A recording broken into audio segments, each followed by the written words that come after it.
نحمده ونصلي ونسلم على رسوله الكريم أما بعد. أعوذ بالله من الشيطان الرجيم. بسم الله الرحمن الرحيم. قد أفلح من تزكى وذكر اسم ربه فصلى. صدق الله العظيم. وعن ابن عباس رضي الله عنهما قال فرض رسول الله صلى الله عليه وسلم زكاة الفطر طهرة للصائم من اللغو والرفث وطعمة للمساكين. من أداها قبل الصلاة فهي زكاة مقبولة، ومن أداها بعد الصلاة فهي صدقة من الصدقات. وفرض رسول الله صلى الله عليه وسلم زكاة الفطر صاعا من تمر أو صاعا من شعير على العبد والحر والذكر والأنثى والصغير والكبير من المسلمين. وقال رسول الله صلى الله عليه وسلم ورغم أنف رجل دخل عليه رمضان ثم انسلخ قبل أن يغفر له. وقال رسول الله صلى الله عليه وسلم من قام ليلة العيدين محتسبا لله لم يمت قلبه يوم تموت القلوب. صدق الله العظيم وصدق رسوله النبي الكريم ونحن على ذلك من الشاهدين والشاکرین والحمد للہ رب العالمین. بزرگان محترم اور عزیز دوستو، رمضان المبارک کا اخیر ہے، رمضان المبارک کا اختتام ہے، اور یہ جو موسم بہار ہے یہ رخصت ہونے والا ہے. آخری یہ جمعہ ہے، اس کے بعد والا جمعہ رمضان میں نہیں ہوگا. عام لوگ اس جمعہ کو الوداع بولتے ہیں، الوداع، لیکن یہ ایک عامی لفظ ہے، شرعی لفظ نہیں ہے. اور اصل میں ہر لائن کے کچھ کیٹیگریاں ہوتی ہیں. تو الوداع جمعہ کو سب سے زیادہ خوشی اس کو ہوتی ہے جو صرف الوداع جمعہ ہی پڑھتا ہے. اس کے بعد اس سے پہلے سے بعد کے جمعہ اس کو کہ وہ اہمیت نہیں دیتا. تو جمعہ تو بہرحال سب برابر ہیں، اور رمضان کا ہر جمعہ سب برابر ہے. فرق رمضان کی وجہ سے ہے کہ رمضان کی وجہ سے قیمت بڑھ جاتی ہے، نیکی بڑھ جاتی ہے.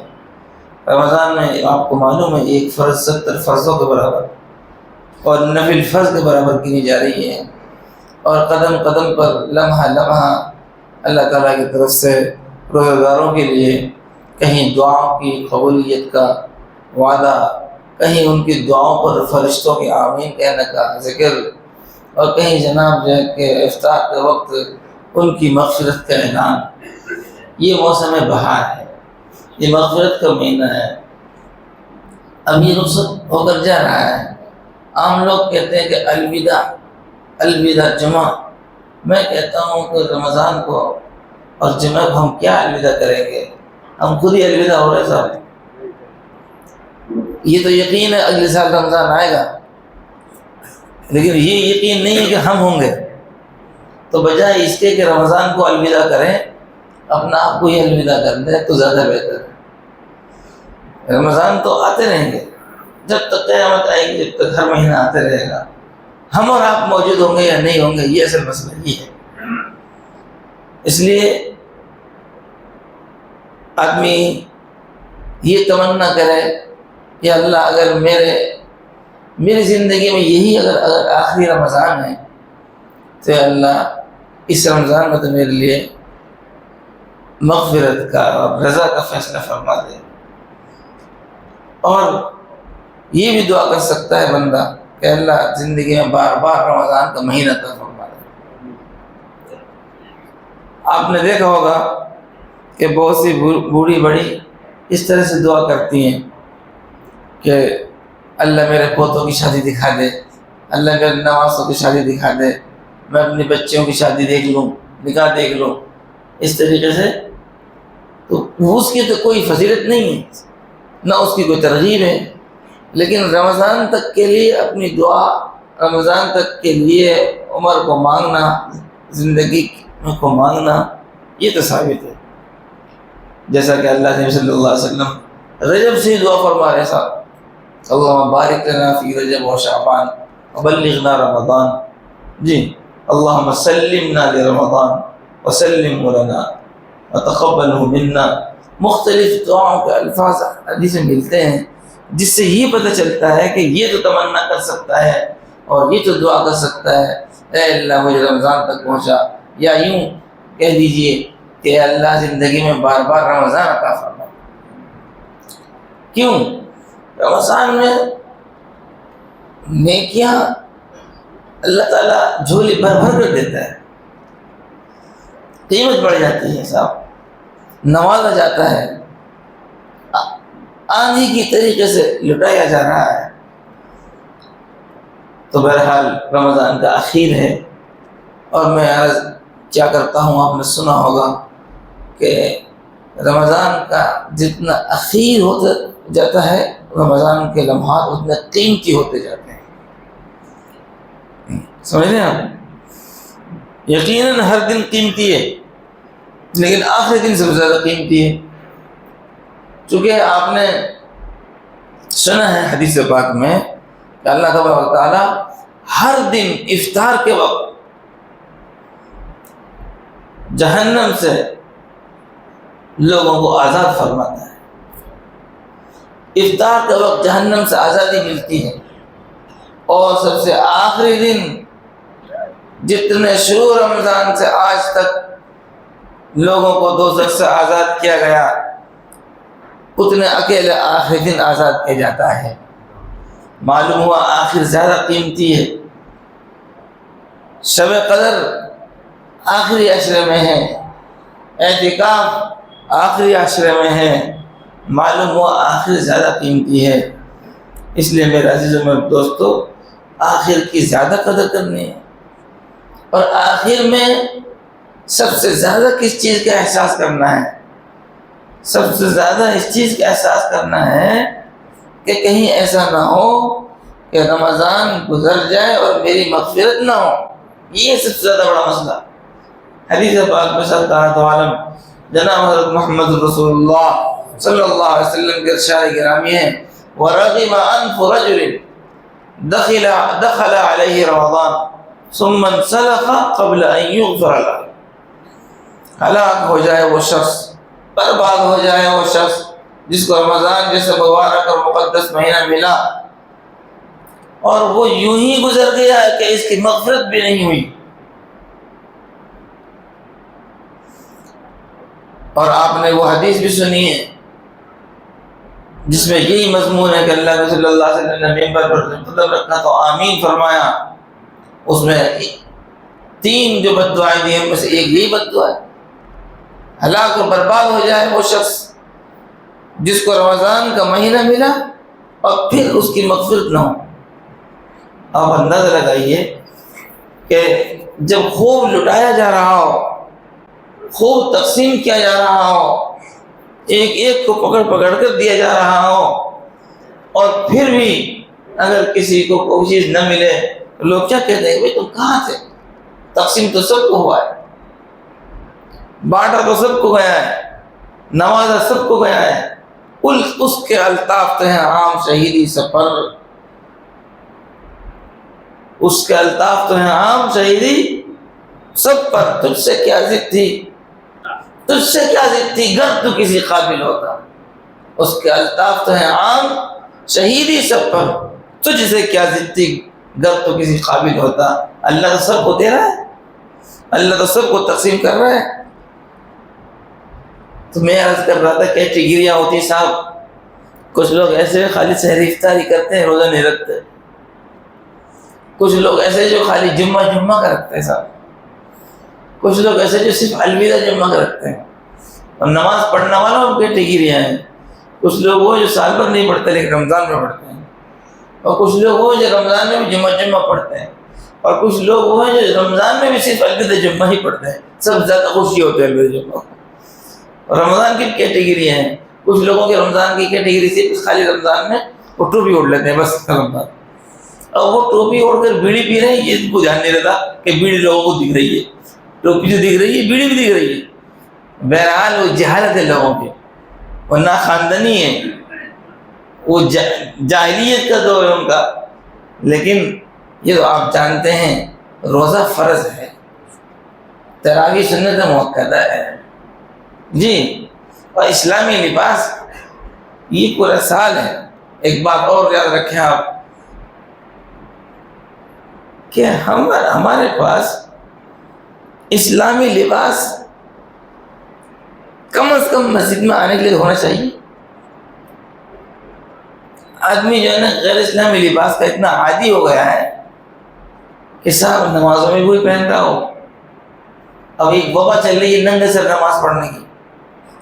پہلے تو لوگوں میں وبا یہ تھی کہ وہ صدقہ خیرات والی ٹوپی اوڑھتے تھے سب.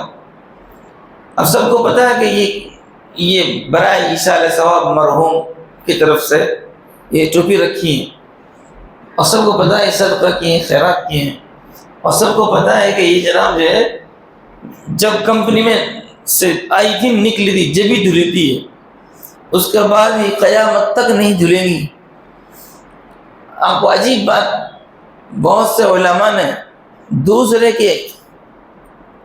کے کنگھا کرنے کو مکروہ لکھا ہے. کنگھا بھی اپنا کرے، دوسرے کا کنگھا مت کرے. یہاں ٹوپی ہے اور سال ساری مخلوق جو بھی ہے اس کو اوڑھتے ہیں. لیکن لوگوں کو سمجھ آئی، لوگوں کو پتہ چلا جس طرح کرتا اپنا ہونا چاہیے، پائجامہ اپنا ہونا چاہیے، بنیان اپنا ہونا چاہیے، چپل جوتے اپنے ہونے چاہیے. اب لوگوں کو کچھ عقل آئی کہ ٹوپی بھی اپنی ہی ہونی چاہیے. اور ڈر تو یہ ہے کہ ایسا نہ ہو آگے چل کر جو ہے کرتا مسجدوں میں رکھے جائیں. اگر ہم نے نہیں سمجھا، نہیں سدھار کیا اپنے اندر، اور نہیں پڑھا اور نہیں دھیان دیا، تو ہو سکتا ہے آگے چل کے ایسے دور آئیں کہ لوگ جو ہیں بغیر کرتا کے گھومیں گے، بغیر جناب جو ہے کہ شرٹ کے گھومیں گے، اور بغیر جناب بنیان کے گھومیں گے. ہو سکتے کیا ایسی جہالت نہیں تھی کہ لوگ کعبہ کے ننگا طواف نہیں کرتے تھے؟ اور آج بھی جنگلی لوگ جو ہے وہ بغیر کپڑے کے نہیں رہتے ہیں. اور اگر آئندہ چل کر کوئی فلم آ گئی اور جناب جس میں کوئی زیرو وہ جناب جو کہ بغیر کرتے کے گھومنے لگے تو ہمارے بچے اتنا عاشق صاحب اپنے کپڑے پھاڑ دیں گے. پہلے ایک دور آیا کہ اپنے نوجوان بچوں نے قیمتی پینٹ پھاڑی تھی. اب اگر کوئی آگے صاحب، اور خدا نہ خواستہ اللہ وہ دن نہ دکھائے کسی دن کوئی ننگا ہیرو آ گیا تو یہ ننگا ہو جائے. نیت کس کی پیچھے باندھی ہے؟ منہ میرا کعبہ شریف کی طرف، پیچھے اس امام کے اللہ اکبر. انہوں نے یہ نیت نہیں باندھی. ان کا تو سب کا منہ میرا بمبئی شریف کی طرف، منہ میرا فلم انڈسٹری کی طرف، پیچھے ان منحوسوں کے، نچڑیوں کے، گویوں کے، ان کی نیت یہ بندھی ہوئی ہے. بہرحال میرے عزیزوں، میرے دوستو، اسلامی لباس کو اپنائیں گے کم از کم مسجد میں آنے کے لیے. تو میں کہا کرتا ہوں، آپ کو یاد ہوگا شاید، اور پھر لوٹا رہا ہوں، میں نے بچوں سے پوچھا جمعہ کس نے پڑھا، جمعہ کس نے پڑھا؟ تو مدرسے میں آنے والے بچے وہ تقریباً 75-80% جمعہ نہیں پڑھتے. مدرسے میں پڑھنے والے، مکتب میں. ہم نے پوچھا صاحب جمعہ کیوں نہیں پڑھتے؟ وہ کہنے لگے صاحب وہ اسکول سے چھٹی دیر سے ہوتی ہے. تو ہماری قوم ماشاءاللہ اللہ معاف فرمائے یہ اسکول کے خاطر جمعہ شروع ہو جائے گی. ہو سکتا ہے آگے چل کر عید جڑوا دیں، اور پھر خدا نہ خواستہ بات ایمان تک پہنچے، ایمان ہی جڑوا دیں صاحب. وہ تو اللہ جزائے خیر دے ہمارے علماء کو کہ وہ قدغن لگا دیتے ہیں، نہیں سوریہ نمسکار نہیں ہوگا، نہیں ہمارے یہاں یوگا نہیں ہوگا صاحب، یہ ہم نہیں پڑھائیں گے، یہ پڑھانا پڑے گا. یہ تو علماء اکرام اٹھ جاتے ہیں تو ہمیں جگا دیتے ہیں. بہرحال میرے عزیزوں، میرے دوستو، میں عرض کر رہا تھا خالی اتنا مت رکھو کہ الوداع جمعہ کو ٹوپی اوڑھ لی یا رمضان میں جا ٹوپی اوڑھ لی. نہیں، فرائض کو سب کو جاننا ہے، سب کو پہچاننا ہے. مسجد میں اسلامی شان کے ساتھ آنا ہے، مسجد میں اسلامی لباس کے ساتھ آنا ہے. کم از کم جمعہ کے نام سے اسلامی لباس عمدہ پہنو، بچوں کو سلواؤ. میں نے کہا تھا اس وقت کہ ان بچوں کو آپ سب سے زیادہ قیمتی لباس جمعہ کا پہنواؤ، پھر ان کو شوق آئے گا. وہ جمعہ اب مستقل یہ جمعہ کی سنت ہے، جو سب سے عمدہ لباس ہو وہ آپ پہنیں، مخصوص لباس پہنیں. اب اگر جو ہے جمعہ کے لیے آپ نے اپنے بچوں کو اچھے کپڑے سلوا دیے، بڑھیا، تو کپڑے پہننے کے شوق میں جمعہ پڑے گا، مسجد آئے گا. اس لیے میرا عزیز میرے دوستوں، کم از کم جمعہ کے لیے اسلامی لباس ہونا چاہیے، مسجد میں آنے کے لیے اسلامی لباس ہونا چاہیے. اور اگر روزہ رہ گیا کسی کا تو اس کو قضا کرنا چاہیے، ایک روزے کے بدلے میں ایک روزہ رکھے گا، اور جب تک اس کے اندر صحت ہے تب تک اس کو روزہ رکھنا فرض ہے۔ ہاں جب صحت ہی نہ رہے تو اب اس کے بعد اس کو فدیہ ہوگا۔ بہرحال رمضان کا اخیر ہے، رمضان میں ہم کو یہ سوچنا چاہیے کہ ایسا نہ ہو یہ مبارک اور مقدس مہینہ گزر جائے اور ہماری مغفرت نہ ہو۔ وَرَغِمَ أَنْفُ رَجُلٍ دَخَلَ عَلَيْهِ رَمَضَانَ ثُمَّ انسلخ قبل ان یغفر لہ، ہلاک ہو جائے، خاک آلود ہو جائے، اس کی عزت خاک میں مل جائے، اس کی ناک غبار آلود ہو جائے، کس کی؟ جس کو رمضان کا مہینہ ملا اور پھر بغیر مغفرت کے اس کا مہینہ گزر گیا، اس کی مغفرت۔ اس لیے منا لینا چاہیے اللہ کو، رو لینا چاہیے اللہ کے سامنے، انفرادی دعا، اجتماعی دعا، صدقہ اور خیرات کے ذریعے سے اللہ سے توبہ کر لی جائے، معافی مانگ لی جائے کہ اللہ ایسا نہ ہو کہ یہ مہینہ گزر جائے ہماری مغفرت نہ ہو۔ دوسری بات یہ ہے کہ ہر عمل کے اخیر میں یہ احساس ہونا چاہیے کہ میں جو عمل کر رہا ہوں یہ اللہ کی بارگاہ میں قابل قبول بھی ہے یا نہیں، اور دعا کرنی چاہیے اے اللہ اس کو قبول فرما لے۔ اور عمل کے اخیر میں استغفار ہے، عمل کے اخیر میں کیا ہے؟ استغفار ہے۔ زندگی کا اخیر ہے، کیا کہا جا رہا ہے؟ استغفار پر ذرا دھیان دو۔ اللہ تعالیٰ نے کیا فرمایا؟ فسبح بحمد ربک واستغفر، اپنے محبوب سے فرمایا۔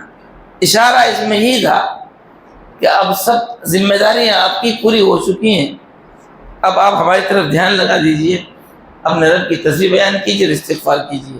معلوم ہوا کہ اخیر عمل استغفار کا ہونا چاہیے۔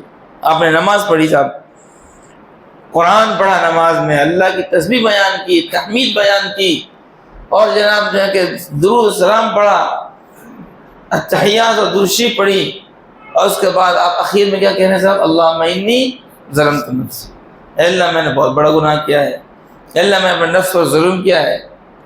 جی اخیر میں استغفار ہے، یہ استغفار ہے، اللہم انی ظلمت نفسی ظلما کثیرا، یہ استغفار ہے۔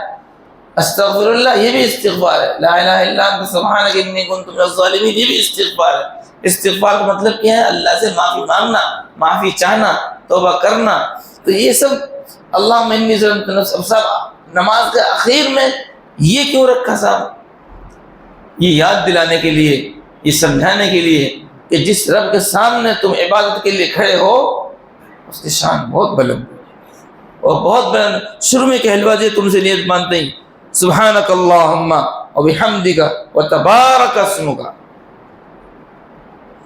اے اللہ آپ ہر عیب سے پاک ہیں، تمام تعریفیں آپ کے لیے ہیں، آپ کا نام بڑا بابرکت ہے اور آپ کی ذات بہت بلند ہے، وہ بہت بلند بارگاہ ہے۔ اب جس میں ہم نیت باندھ کے کھڑے ہوئے ہیں، ظاہر سی بات ہے کہاں اللہ کی شان اور کہاں ہماری عبادت۔ کہ مطلب ایسا ہوتا ہے صاحب کہ آپ بہت بڑے آدمی سے بات کر رہے ہیں، لیکن آپ کی بات کرنے کا انداز ایسا ہوتا ہے جو ان کے سامنے گستاخی سمجھی جاتی ہے۔ کہ ایک دفعہ ایسا ہوتا ہے کہ آدمی بہت اونچے آدمی سے ملاقات کر رہا ہے، لیکن وہاں کے آداب معلوم نہیں، زبان معلوم نہیں، گفتگو کا طرز معلوم نہیں، یہ تو خوب محبت میں بات کر رہا ہے، لیکن جب ان کی شان کے خلاف بات ہو رہی ہے، بات کرنے کا طریقہ صحیح نہیں ہے، انداز نہیں ہے، ادب نہیں۔ اب اللہ کی شان سے بڑھ کر کس کی شان ہو سکتی ہے، اور اللہ کی بارگاہ سے بڑھ کر کس کی بارگاہ ہو سکتی ہے؟ اور ہم جیسے ناتواں، کمزور، ناپاک بندے اب عبادت کر رہے ہیں، تو ہم یہ کہہ سکتے ہیں کیا کہ ہم نے ایسی عبادت کر لی جیسی عبادت ہونی چاہیے تھی؟ کیا ہم ایسا کہہ سکتے ہیں؟ حدیث پاک سے معلوم ہوتا ہے کہ بہت سے فرشتے ایسے ہیں کہ جب سے اللہ نے ان کو پیدا کیا، جب سے رکوع میں ہیں، جب سے اللہ نے ان کو پیدا کیا جب سے سجدے میں ہیں، اور جب سے اللہ نے ان کو پیدا کیا جب سے قیام میں ہیں، اتنا لمبا قیام، اتنا لمبا رکوع، اتنا لمبا سجدہ، ہزاروں برس کا، اور قیامت آئے گی جو سجدے سے سر اٹھا رہے ہوں گے تو یوں کہہ رہے ہوں گے ما عبدناک حق عبادتک، اے اللہ جیسے تیری عبادت کرنے کا حق ہے ویسے ہم نے عبادت نہیں کی۔ اب ہزاروں برس سجدہ کر کر جب ان کو یہ کہنا ہے ما عبدناک حق عبادتک، اے اللہ جیسے تیری عبادت کا حق ہے ویسے ہم نے ادا نہیں کیا، تو ہماری یہ کوے کی سی ٹون اور ہماری منٹوں سیکنڈوں کی نماز اور ہمارے سبحان رب العظیم سبحان رب الاعلیٰ کی مشین، تو ہم کیسے کہہ سکتے ہیں صاحب کہ ہم نے ایسی عبادت کر لی جیسے اس کی شان ہے؟ نعوذ باللہ۔ اس لیے اخیر میں اللہم انی ظلمت نفسی، آدمی توبہ کرے، استغفار کرے۔ اسی طریقے سے رمضان کا اخیر ہے، رمضان کا اخیر میں ہم اس بات کا اہتمام کریں کہ اللہ ہمیں معاف فرما دے، اور جیسے ٹوٹے پھوٹے ہم نے روزے رکھے قبول فرما دے۔ اے اللہ آپ کی شان بلند ہے، ہم کمزور ہیں، ہم تو ایسے ہی ہیں جیسے ہم نے روزے رکھے ہیں، اے اللہ ان کو تو قبول فرما لے۔ تو اخیر میں استغفار زیادہ، فخر نہیں، منت من کہ خدمت سلطانی کو نہیں، منت عضو شناس کہ خدمتش کہ اس نے اپنی خدمت میں تجھے رکھ لیا ہے۔ یہ ایسا مت جتلا کہ تم بادشاہ کی خدمت کر رہا، تو لوٹا بھر رہا، تو پانی دے رہا ہے، تو ان کے پیر دبا رہا، تو پنکھا جھل رہا ہے، تو وزیر ہے، تو مشیر ہے، تو محاسب ہے، تو دربان ہے بادشاہ کا۔ ارے یہ تو بادشاہ کا احسان ہے کہ اس نے تجھے اپنے یہاں رکھا ہوا ہے، سمجھ رہے ہیں؟ تو ہمارے کوئی احسان نہیں ہے صاحب، ہم نے کوئی روزہ رکھ لیا صاحب، ہم نے کوئی جمعہ پڑھ لیا، یہ اللہ کا احسان ہے کہ اللہ نے توفیق دے دی، بس اللہ قبول فرما لے۔ اس لیے اخیر میں استغفار۔ ایک بات تو یہ عرض کرنی تھی، اب باقی باتوں کے لیے وقت نہیں رہا، وہ بھی مختصر کہنی ضروری ہے، وہ بھی عرض کر دیتا ہوں۔ دوسری بات یہ کہ رمضان کی جو آخری رات ہے اس کا نام کیا آتا ہے صاحب روایتوں میں؟ لیلۃ الجائزہ۔ کیا آتا ہے؟ لیلۃ الجائزہ۔ اب لیلۃ الجائزہ کا ترجمہ کیا ہے، اس میں اختلاف ہو گیا صاحب۔ اب مولوی لوگ کہتے ہیں کہ ترجمہ کچھ ہو رہا ہے، اور ہمارے نوجوان کہتے ہیں کہ لیلۃ الجائزہ کا ترجمہ یہ ہے کہ رام گن سے بڑی چوپڑ، بڑی چوپڑ سے چھوٹی چوپڑ، چھوٹی چوپڑ سے چاند پول، چاند پول سے رام گن۔ تو اس ترجمے میں اختلاف ہو رہا صاحب۔ علماء کا ترجمہ کر رہے ہیں کہ یہ بدرے کی رات ہے، اور ہمارے نوجوان کہہ رہے ہیں کہ بازار میں گھومنے کی رات ہے۔ اچھا صاحب چلو کسی کے پاس بنیان نہیں ہے جی، وہ بنیان لینے جا رہا ہے، بات سمجھ میں آتی ہے۔ کسی کے پاس صابن نہیں ہے، وہ صابن لینے جا رہا ہے، صاحب اس کو سال بھر ہو گیا نہائے گا، کل عید کے دن نہائے گا، چلو صابن لے رہا ہوں، پہلے سے بیچارے کے پاس صابن تھی نہیں، آج یہ صابن لائے گا، چلو لیا کوئی بات نہیں، نہ لینا، آپ کو نہانا ضروری ہے، سنت ہے۔ لیکن وہ آدمی جس کا کچھ بھی کام نہیں، وہ جیب کتروں کی طرح سے بس پھالتو ہی سے گھوم رہا ہے، یہ تھوڑی دیر یہاں کھڑا ہو گیا، تھوڑی دیر وہاں کھڑا ہو گیا، تھوڑی دیر وہاں کھڑا ہو گیا، بھیڑ۔ ہم لوگ کبھی کسی سے جاتے ہیں اور زیادہ تر ہمارا واسطہ پڑتا ہے مفتی صاحب کے یہاں جانے کا، تو مین راستے سے تو جانے کا جناب جو ہے کہ وہ موقع نہیں ہوتا، گلی کوچوں میں سے نکل کر بڑی مشکل سے پہنچ پاتے ہیں یہاں تک مفتی صاحب تک ہی۔ لیکن اس میں بھی کئی دفعہ ایسا ہوتا ہے کہ کوئی صاحب بڑے تقاضے سے پیٹرول پھونک کے ریس مار مار کے سست چل رہے ہیں، یوں جا کر یوں آگے گھوم کر، کچھ بھی نہیں کام، ان کا کچھ بھی نہیں صاحب، بازار میں بھیڑ۔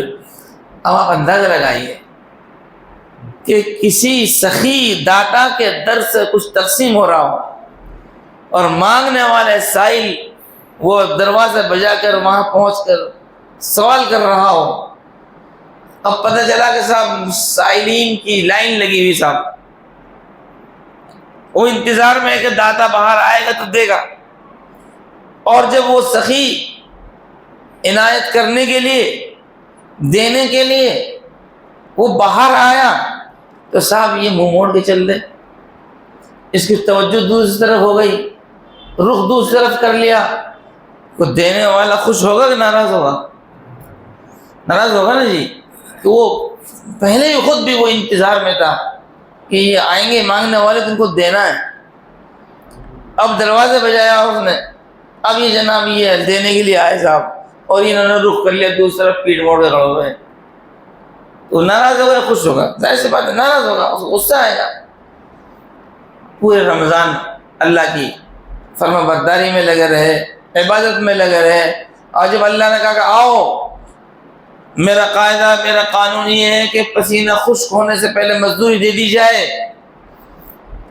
آ جاؤ، آج لیلۃ الجائزہ، یہ بدلے کی رات ہے، اس میں اپنا بدلہ لے جاؤ۔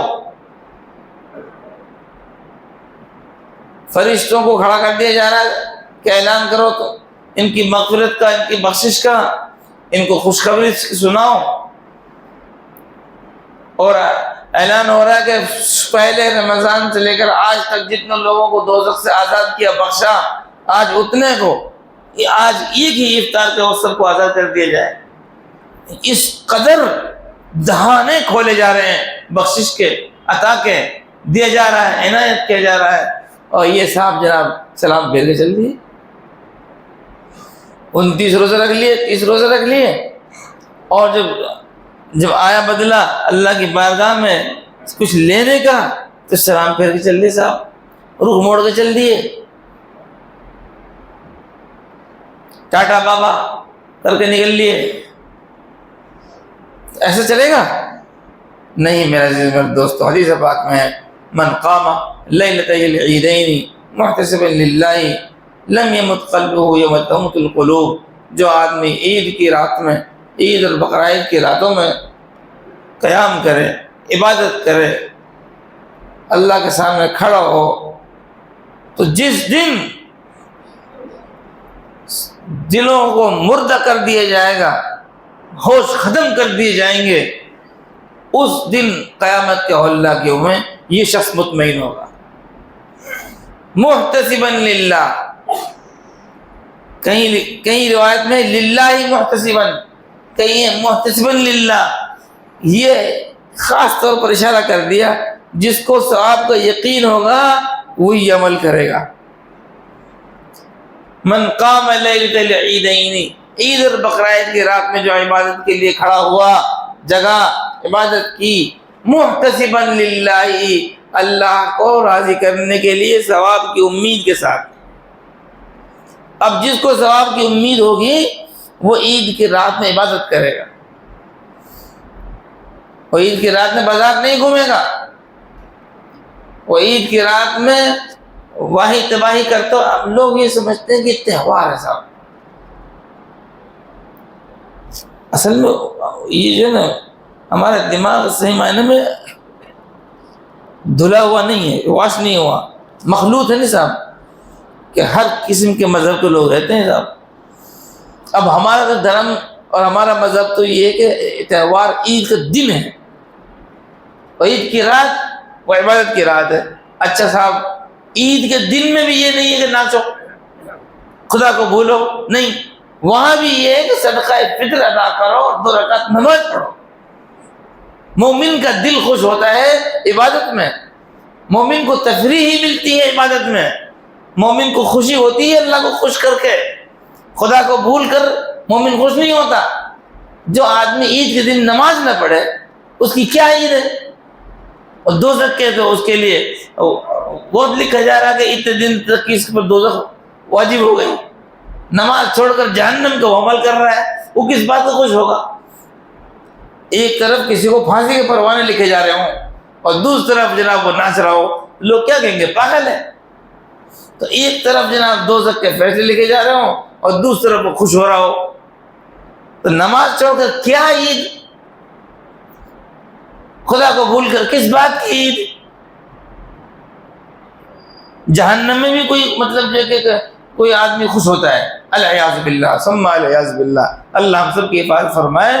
تو ہمارا تہوار بھی عبادت ہے، اس لیے وہ ایک حدیث طرف اور اشارہ کر دیتا ہوں، وقت رہ گیا، کہ یہ صدقہ فطر جو ہے نا جی صاحب واجب ہے۔ کیا ہے یہ؟ واجب ہے۔ اور حدیث میں تو اس کے لیے لفظ فرض کا استعمال ہوئے ہیں، فرض رسول اللہ صلی اللہ علیہ وسلم زکوٰۃ الفطری، یا تو جو اور یا گیہوں کا 1 صاع پونے 2 سیر، اور آج کی تاریخ کے حساب سے جو قیمت لگائی جاتی ہے، جو اعلان ہوا ہمارے یہاں شہروں 65 روپیہ، یہ ادا کرنا ہے صاحب، یہ ادا کرنا ہے، یہ واجب ادا کرنا، آزاد کی طرف سے بھی غلام کی طرف سے بھی۔ مرد کی طرف سے بھی، عورت کی طرف سے بھی، بچے کی طرف سے بھی، بڑے کی طرف سے بھی، چھوٹے کی طرف سے بھی، بڑے کی طرف سے بھی، ہر مسلمان پر یہ واجب ہے جی۔ اور کب ہے؟ حدیث پاک میں یہ بتلایا گیا ہے کہ عید کی نماز سے پہلے اگر یہ صدقہ فطر ادا کیا جائے گا تو مقبول ہے، تو زیادہ فضیلت ہے۔ عید کی نماز سے پہلے ادا کرنا ہے، اور اگر عید کی نماز کے بعد ادا کیا تو ادا تب بھی ہو جائے گا، لیکن اس وقت عام صدقہ خیرات کی حیثیت ہوگی۔ ایک دوسری حدیث پاک میں یہ بتلایا گیا ہے کہ طہرا للصائم من اللغو والرفث۔ صاحب حکمت کیا ہے اس میں، لوجک کیا ہے؟ تو اس میں یہ ہے کہ صاحب آدمی روزہ رکھتا ہے تو ہم فرشتے تو ہیں نہیں، روزے میں کچھ نہ کچھ تھوڑی بہت لاپرواہی، کچھ نہ کچھ زبان سے کچھ واہیات الفاظ نکال دیے، یا کچھ وقت کو غفلت میں گزار دیا، چھوٹی موٹی غلطی ہو گئی، تو اللہ نے فرمایا کہ یہ اللہ تعالیٰ نے صدقہ فطر تمہیں اس لیے دیا ہے طہرا للصائم من اللغو والرفث۔ لغو لعب، کھیل کود، لغو بکواس کچھ روزے میں ہو گئی، اس کو دھونے کے لیے ہے یہ صدقہ فطر۔ اس سے آپ کے روزے میں جو کمی ہے صاحب، وہ جو کپڑے دھو کے پہلے نیل لگا دیتے صاحب تاکہ صابن سے دھل جائے، صابن سے دھبا چھوٹ جائے، صابن سے بھی نہیں چھوٹا تو اب چلو نیل سے چھپ جائے، سمجھا؟ تو روزہ رکھ لیا آپ نے، لیکن روزے میں کچھ غلطی چھوٹی موٹی ہو گئی، چھوٹی موٹی کوئی غفلت ہو گئی، اللہ تعالیٰ نے اس کے لیے آپ کو یہ صدقہ فطر دے دیا۔ نماز پڑھی آپ نے، نماز میں کوئی چھوٹی موٹی غلطی ہو گئی تو اللہ تعالیٰ کتنا بڑا کرم ہے کہ سجدہ سہو کر لو، کام ہو جائے گا۔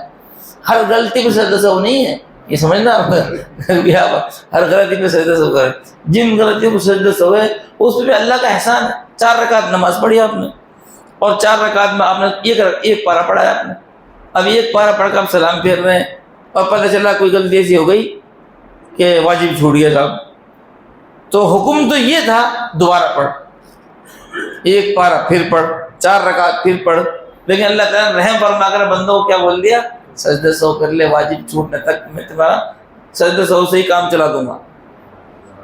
تو یہ اللہ کا احسان ہے، اور شیطان کے لیے یہ رسوائی کی بات ہے کہ بڑی محنت اور کوشش کر کے اس نے نماز میں بھول کروائی، اور اللہ تعالیٰ نے حکم دے دیا کوئی بات نہیں سجدہ سہو کر لے، تو وہ ذلیل ہوتا ہے، اس سے خار ہوتا ہے۔ ایسے ہی ہم انسان ہیں، روزہ رکھا چھوٹی موٹی کوئی غفلت ہو گئی، کبھی جماعت نکل گئی ہے جی، کبھی جناب جو کہ بازار میں دیر لگ گئی، چھوٹی موٹی کچھ غلطیاں ہوئی ہم سے، کبھی کسی سے کچھ برا بھلا کہہ دیا، کچھ سن لیا، اللہ ہم کو معاف فرمائے۔ فرمایا طہرا للصائم، روزہ دار کے لیے یہ صفائی ہے، سیقل ہے، پاکی ہے، پاک کرنے کا ذریعہ ہے، ہمارا روزہ اس سے کلیئر ہو جائے گا۔ ٹھیک ہے جی، یہ ایک لوجک بیان فرمائی۔ پھر فرمایا وَطُعْمَةً لِّلْمَسَاكِينِ، مسکینوں کے لیے کھانے کا نظم ہو جائے گا، مسکینوں کے لیے کھانے کا نظم ہو جائے گا، اور روزہ کے لیے، روزہ دار کے لیے، خود کے لیے اپنے روزے کی صفائی کا ذریعہ بن جائے گا۔ اس لیے صدقہ فطر کو عید کی نماز سے پہلے ادا کرنا ہے انشاءاللہ۔ اب ایک بات اور میں عرض کیا کرتا ہوں، ایک وقت تو وہ تھا جب ہم نے شروع میں 20 سال پہلے یہ بات کہی تو لوگ ناراض ہو گئے صاحب، لیکن الحمدللہ اب تو پرچے میں چھپ کر آنے لگا اب دیکھ کہ بھائی کیٹیگریز یہاں بھی ہیں، جو چھوٹی کیٹیگری کے لوگ ہیں وہ 65 روپیہ کا صدقہ فطر دے دیں گیہوں کے حساب سے، اناج کے حساب سے، لیکن وہ لوگ جن کو یہ پتہ ہی نہیں ہے کہ ہمارے پاس پیسے ہیں کتنے، ان کو گننے کی فرصت نہیں ہے، اور بہت سے لوگ ایسے ہوتے ہیں کہ ان کے یہاں گننے کے لیے ایک نظم ہوتا ہے، دوسرا آدمی ہوتا ہے۔ پہلے زمانے میں خازن ہوا کرتے تھے، خزانچی ہوا کرتے تھے، آج بھی پی اے ہوتے ہیں، پی اے کیا مطلب کہ وہ تو منہ سکھا ہے، جس کا جو مالدار ہے وہ تو بھوکا رہے اور یہ پیتا رہے، میرا وہ پیاسے رہے یہ پیتا رہے، تو پی اے ہوتے ہیں۔ تو ان کو پتا ہوتا کتنا اماؤنٹ ہے. اور جناب وہ کروڑ پتی صاحب کوئی 65 روپے دے رہا ہے جی.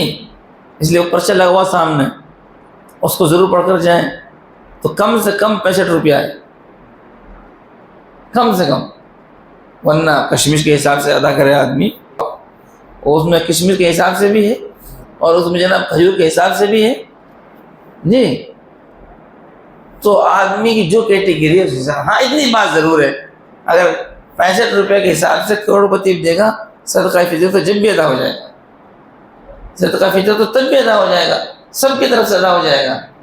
لیکن بہتر یہ ہے جو جس کیٹیگری کا ہے. اب ظاہر سی بات ہے 65 روپے میں کس کی چپل آئے گی، کس کے کپڑے بنیں گے، کس غریب کا پیٹ بھرے گا؟ ذرا بھاؤ تو پوچھو، بس آپ مہنگائی تو دیکھو. اس لیے ہم کو چاہیے کہ ہم زیادہ سے زیادہ حوالہ دینے کی کوشش کریں. بہرحال رمضان کا بالکل اخیر ہے، توبہ کا مقام ہے، استغفار کا مقام ہے، اور بھری ہوئی تھالی پہ لات مارنے سے بچنا چاہیے کہ پورے رمضان ماشاءاللہ. بہت سے لوگ تو ایسے ہیں وہ پورے رمضان جو ہے نا وہ شیو نہیں بناتے، اور رمضان کے چاند دیکھتے وہ شیو بناتے. سب رمضان کا چاند جو ہے وہ نیکیوں کے لیے، روزے کے لیے، تراویح کے لیے نظر آتا ہے، اور عید کا چاند عید کے لیے نظر آتا ہے، گناہ کے لیے نہیں. عید کا چاند کیا کے لیے نظر آتا ہے؟ عید کے لیے. رمضان کا ختم اعلان کہ رمضان ختم ہو گیا، اب صدقہ فطر کا وقت ہے، اب جناب عید کی نماز کا وقت ہے، اس کا اعلان کے لیے چاند دکھتا ہے. لوگ سمجھتے ہیں گناہ کرنے کے لیے. بہت سے لوگ ایسے ہوتے ہیں کہ رمضان جن گناہ کے وہ عادی ہوتے ہیں پینے پلانے کے، نہیں پیتے. وہ عید کا چاند دیکھ کے صاحب ان کو وہ کسی کو کچھ دکھتا ہے، کسی کو کچھ دکھتا ہے، اس کو بوتل دکھتی ہے، تو چاند میں بوتل دکھتی ہے اس کو. تو عید کا چاند نئے سرے سے عبادت کے لیے مستعد ہونے کے لیے ہے، اس بات کے اعلان کے لیے کہ رمضان ختم ہو گیا، گناہ کر لینے نہیں. شیطان آزاد ہوا ہے، ہم آزاد نہیں ہوئے. مومن آزاد جنت میں جا کے ہوگا. شیطان کو اللہ نے قید میں ڈال دیا تھا، عید کا چاند نظر آیا تو وہ آزاد ہو گیا. مومن ابھی قید میں ہی ہے. وہ حدیث پاک ہے نا جی، الدنیا سجن للمؤمن وجنت للکافر، کہ دنیا کا مومن کے لیے قید خانہ ہے. ہمارا سلام نہیں پھرا ابھی. ہمیں جسے رمضان میں نماز پڑھنی تھی رمضان کے بعد بھی نماز پڑھنی ہے. ہمیں رمضان میں جسے خدا کی رضا کی فکر تھی رمضان کے بعد بھی وہی رضا، خدا کی رضا کی فکر رکھنی ہے. رمضان میں جیسے ہم شریعت کے پابند ہیں رمضان کے بعد بھی اسی طرح شریعت کے پابند ہیں. اللہ تعالیٰ مجھے بھی آپ کو صحیح معنی عمل کی توفیق عطا فرمائے. وآخر دعوانا الحمدللہ رب العالمین.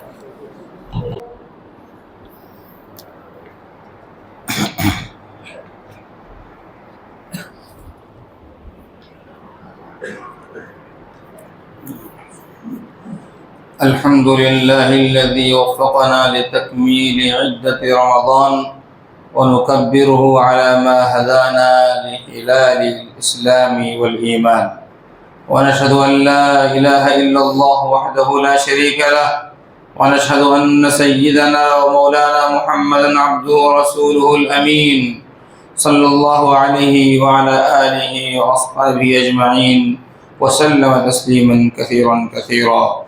أما بعد، فقد آن انقضاء شهر الصبر وإظلال يوم الفطر، لهما طاعات وأعمال لا تحتمل الغفلة عنها والإمهال.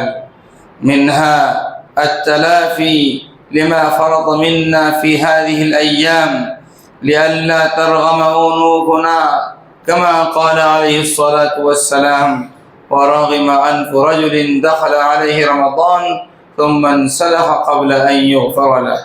ومنها إحياء ليلة العيد، فقد قال عليه الصلاة والسلام: من قام ليلتي العيدين لله محتسبا لم يمت قلبه يوم تموت القلوب. ومنها صدقة الفطر، فقد قال عليه الصلاة والسلام: صاع من بر أو قمح عن اثنين، صغير أو كبير، حر أو عبد، ذكر أو أنثى. الحديث. وعن ابن عمر رضي الله عنهما قال: فرض رسول الله صلى الله عليه وسلم زكاة الفطر صاعا من تمر أو صاعا من شعير على العبد والحر والذكر والأنثى والصغير والكبير من المسلمين، وأمر بها أن تؤدى قبل خروج الناس إلى الصلاة، ومنها الصلاة والخطبة. فقد كان عليه الصلاة والسلام يخرج يوم الفطر والأضحى إلى المصلى، فأول شيء يبدأ به الصلاة، ثم ينصرف فيقوم مقابل الناس، والناس جلوس على صفوفهم، فيعظهم ويوصيهم ويأمرهم. أعوذ بالله من الشيطان الرجيم. يريد الله بكم اليسر ولا يريد بكم العسر ولتكملوا العدة ولتكبروا الله على ما هداكم ولعلكم تشكرون. بارك الله لنا ولكم في القرآن العظيم، ونفعنا وإياكم بالآيات والذكر الحكيم. أقول ما سمعتم وأستغفر الله لي ولكم ولسائر المسلمين فاستغفروه إنه هو الغفور الرحيم.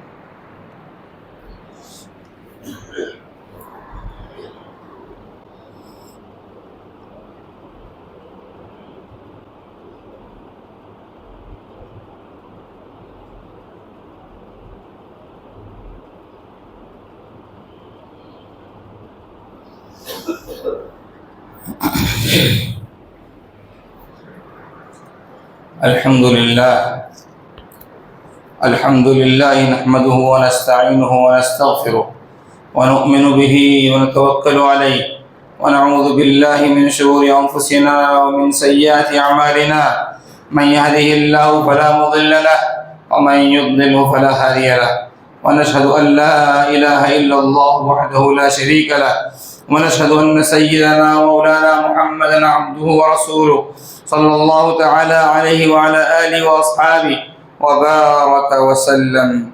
أما بعد، فيا أيها الناس اتقوا الله تعالى في السر والعلن، وذروا الفواحش ما ظهر منها وما بطن، وحافظوا على الجمع والجماع، ووطنوا أنفسكم على السمع والطاعة، واعلموا أن الله أمركم بأمر بدأ فيه بنفسه، ثم ثنى بملائكة قدسه، ثم ثلث بالمؤمنين من برية جنه وإنسه، فقال تبجيلا لقدر حبيبه وتعظيما: إن الله وملائكته يصلون على النبي يا أيها الذين آمنوا صلوا عليه وسلموا تسليما.